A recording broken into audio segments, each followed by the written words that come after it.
Centre point Tamil Nadu நேயர்களுக்கு வணக்கம். பார்க்கிற ஒவ்வொரு காணொளிகளையும் சப்ஸ்கிரைப் செய்து, ஷேர் செய்து, லைக் செய்வதால் நாம் வளர்ந்து கொண்டே இருக்கிறோம்.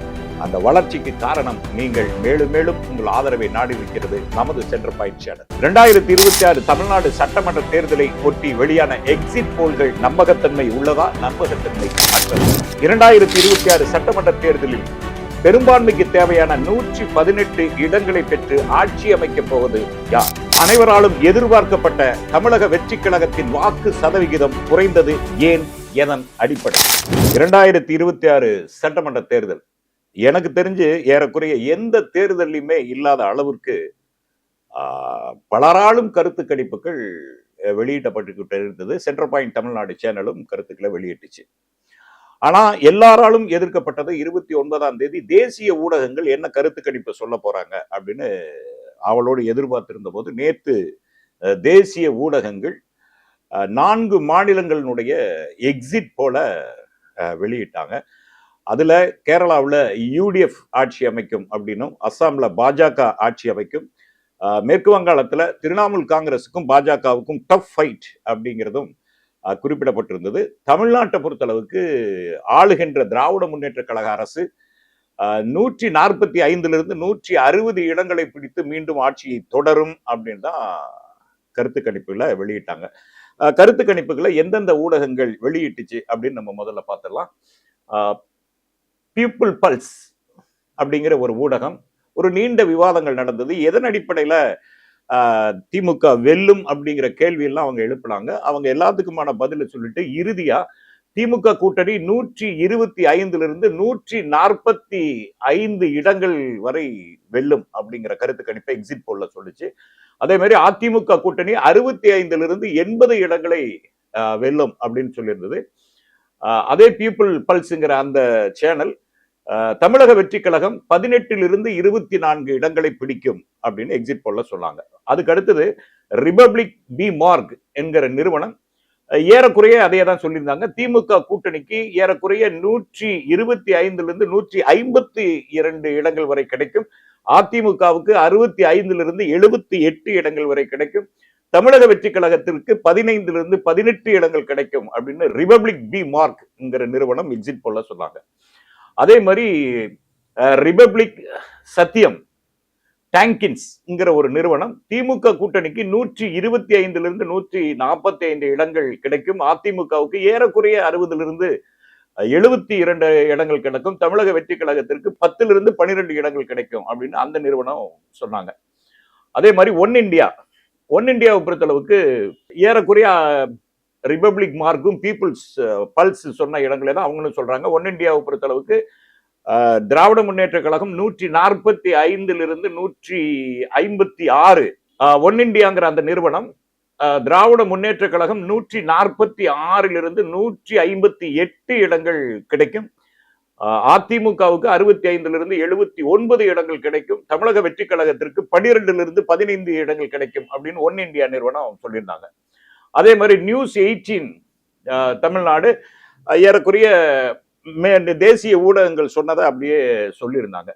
இதுல என்னன்னா, இதுல மாறுபட்டு இத்தனை ஊடகங்களும் ஒரே மாதிரி திராவிட முன்னேற்ற கழகம் தான் ஆட்சி அமைக்கும் அப்படிங்கிற அந்த தொகுதிகளின் எண்ணிக்கையை மிகச்சரியா மண்டல வாரியா பிரிச்சு சொன்னாங்க. இதுல ஒரே ஒரு ஊடகம் மட்டும் மாறுச்சு. ஆக்சிஸ் மை இந்தியா அப்படிங்கிற ஒரு நிறுவனம்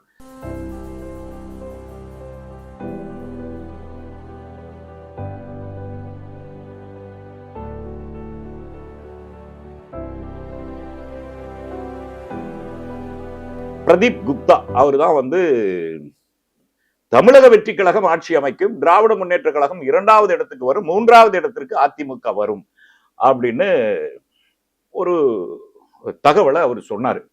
இப்ப மேற்கண்ட நிறுவனங்கள் சொன்னது என்னன்னா, இப்ப தமிழகத்திற்கு தேவை 118 இடங்கள் தான் பெரும்பான்மை இடங்கள். அது 118 இடங்கள் எந்த கட்சி பிடிக்குதோ அவங்க தான் ஆட்சி அமைக்க முடியும். அந்த வகையில் திமுகவினுடைய வாக்கு சதம் 38.4, இது பீப்புள் பல்ஸ்.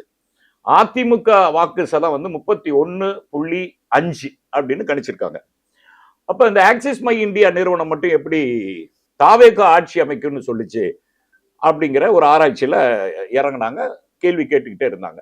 அப்படின்னா ஆக்சிஸ் மை இந்தியா அந்த பிரதீப் குமார் எந்த வகையில வந்து இந்த ஆராய்ச்சிகளை மேற்கொண்டார் அப்படின்னு பார்க்கும்போது, அதாவது விஜய் யார் யாருடைய வாக்குகளை வாங்குவார்னு ஒரு சம்மரி கொடுத்துருங்க. நெக் டு நெக் அப்படின்னு ஒரு தலைப்பு கொடுத்து திகைக்க வைத்த விஜய் யாரோட வாக்கு அதிகமாக போகுதாம் தெரியுமா? மை ஆக்சிஸ் கணிப்பு. தமிழகத்தில் விஜயின் தாவைக்கு ஆட்சி அமைக்கும் என ஆக்சிஸ் மை இந்தியா தனது கணிப்பில் தெரிவித்துள்ளது. தாவைக்கா 98 முதல் 120 தொகுதியிலும், திமுகவுக்கு 92 முதல் 110 தொகுதிகளும் கிடைக்கும் என தெரிவித்து விஜய்க்கு தொழில் பிரிவு ஆக்குபேஷனல் வைஸ் வாரியாக வாக்கு சதவிகிதம் எவ்வளவு கிடைக்கும் என்று ஆக்சிஸ் மை இந்தியா கருத்து கணிப்பு வெளியிட்டுள்ளது. அது எந்த மாதிரி அதை கணக்கில் கொண்டிருக்குது அப்படின்னு பாத்தீங்கன்னா, விஜய்க்கு எந்த மாதிரி வாக்குகள் பதிவாயிருக்கு அப்படின்னு சொல்லுது அப்படின்னா, வேலை வாய்ப்பு அற்றவர்கள் வந்து 5%. இப்ப திமுக வேலை வாய்ப்பு அல்லாத 5% எடுக்கும்போது திமுக கூட்டணி அதுல 29%, தாவேக 42%, அதாவது வேலை வாய்ப்பு அற்றவர்கள். அதிமுக கூட்டணி 25%, நாம் தமிழர் கட்சி 1%, மற்றவர்கள் 3%. மாணவர்கள் 7% எடுத்திருக்காங்க. அதுல திமுக கூட்டணி 14%, தாவேக 67%, அதாவது இளைஞர்கள் அதிகம். அதிமுக கூட்டணி 13%, நாம் தமிழர் கட்சி 4%, மற்றவர்கள் 2%. இது வந்து ஆக்சிஸ் மை இந்தியா சொன்ன கணக்கு. தொழிலாளர்கள் அப்படின்னு பார்க்கும்போது 19% தொழிலாளர்களை அவங்க கணக்கில் எடுத்துக்கிட்டாங்களாம். அதுல திமுக கூட்டணி 35%, தாவேகா 33%, அதிமுக கூட்டணி 26%, நாம் தமிழர் கட்சி 2%, மற்றவர்கள் 4%. விவசாயிகள்கிட்ட கணக்கு எடுத்திருக்காங்க. அதாவது 16% விவசாயிகள்கிட்ட கணக்கு எடுத்திருக்காங்க. அந்த 16% விவசாயிகிட்ட கணக்கு எடுக்கும் போது திமுக கூட்டணி 42 விழுக்காடு, தாவேகா 21 விழுக்காடு, அதிமுக கூட்டணி 30 விழுக்காடு, நாம் தமிழர் கட்சி 3 விழுக்காடு, மற்றவர்கள் 4 விழுக்காடு. சரி, திறமையான தொழிலாளர்கள் 3% ஆல் ஓவரா எடுத்திருக்காங்க. அதுல திமுக கூட்டணி 48%, தாவேகா 33%, அதிமுக கூட்டணி 14%, நாம் தமிழர் கட்சி 3%, மற்றவர்கள் 2%. சுயதொழில் இந்த சிறு கடை வச்சிருக்காங்கல்ல, அவங்கள எடுத்திருக்காங்க 6% எடுத்திருக்காங்க. அதுல திமுக கூட்டணி 36%, தாவேகா 33%, அதிமுக கூட்டணி 23%, நாம் தமிழர் கட்சி 4%, மற்றவர்கள் 4%. இல்லத்தரசிகள் எடுத்திருக்காங்க 20% இல்லத்தரசிகள்கிட்ட எடுத்திருக்காங்க. அதுல திமுக கூட்டணி 34%, தாவேகா 38%, அதிமுக கூட்டணி 20%, நாம் தமிழர் கட்சி 3%, மற்றவர்கள் 5%. சரி, தனியார் ஊழியர்கள் 13% எடுத்திருக்காங்க. அதுல திமுக கூட்டணி 26%, தாவேகா 45%, அதிமுக கூட்டணி 19%, நாம் தமிழர் கட்சி 7%, மற்றவர்கள் 3%. அரசு ஊழியர்கள் எடுத்திருக்காங்க 3% எடுத்திருக்காங்க. அதுல திமுக கூட்டணி 41%, தாவேகா 28%, அதிமுக கூட்டணி 25%, நாம் தமிழர் கட்சி 3%, மற்றவர்கள் 3%. இப்ப இவங்களெல்லாம் விட்டுட்டு மற்றவர்கள் அதர்ஸ் 8% எடுத்திருக்காங்க. அதுல திமுக கூட்டணி 47%, தாவேகா 22%, அதிமுக கூட்டணி 25%, நாம் தமிழர் கட்சி 1%, மற்றவர்கள் 5%.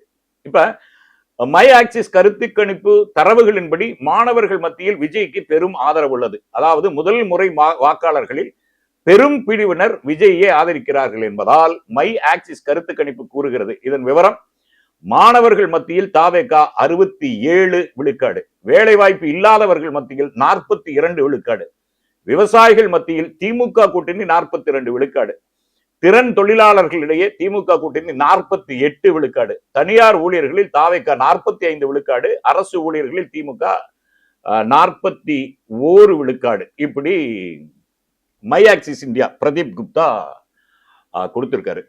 இப்போ மற்றவங்க எல்லாம் திமுக வெற்றி பெறும் சொன்னாங்க. ஆனா ஒரே ஒரு நிறுவனம் மட்டும் இவ்வளவு விழாவாரியா எடுத்து தாவேகா வெற்றி பெறும்னு சொன்ன தாவேகா தொண்டர்களுக்கும் அதனுடைய தலைவருக்கும் ஒரு குசி வந்தது.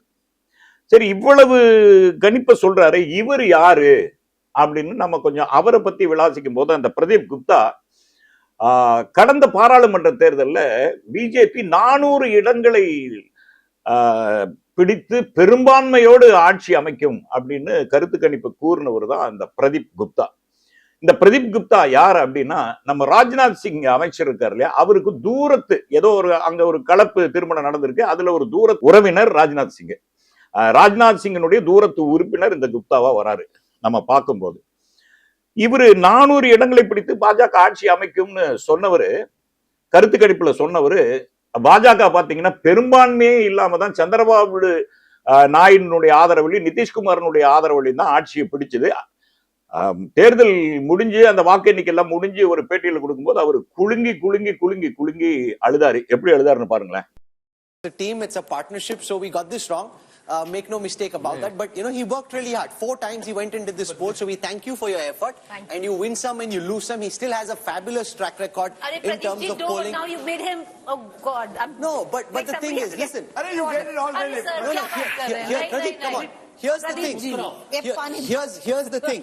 You know, in life you can't get all right. Okay, in life you can't get all right. Sir क्या बात कर रहे हैं आप? There's a lot of rigor and effort that goes in, and we've been, if you look at all our posts and our coverage during the post poll also, we were constantly saying, let's not get carried away. It's a post poll, it's directional. நெஞ்சு வெடிக்க குலுங்கி குலுங்கி அழுதாரு.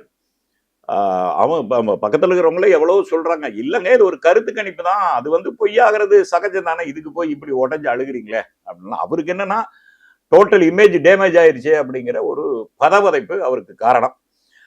அப்படி அவர் சொன்ன இதுவரைக்கும் அவர் சொன்ன எந்த கருத்து கணிப்புமே சரியா இருந்ததில்லை அப்படிங்கிறதா நமக்கு கிடைத்திருக்கிற ஒரு தகவல்.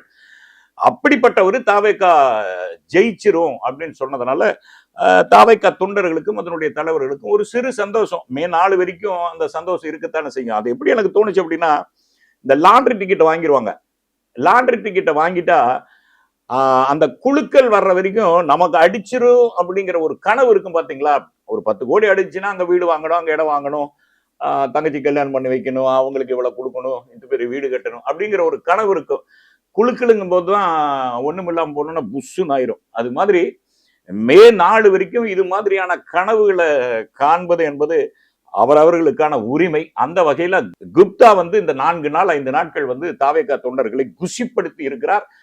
நடிகர் விஜய் அவர்களையும் குஷிப்படுத்தி இருக்கிறார். சரி, கருத்து கணிப்பு சொல்லிட்டு வெளியே வராரு.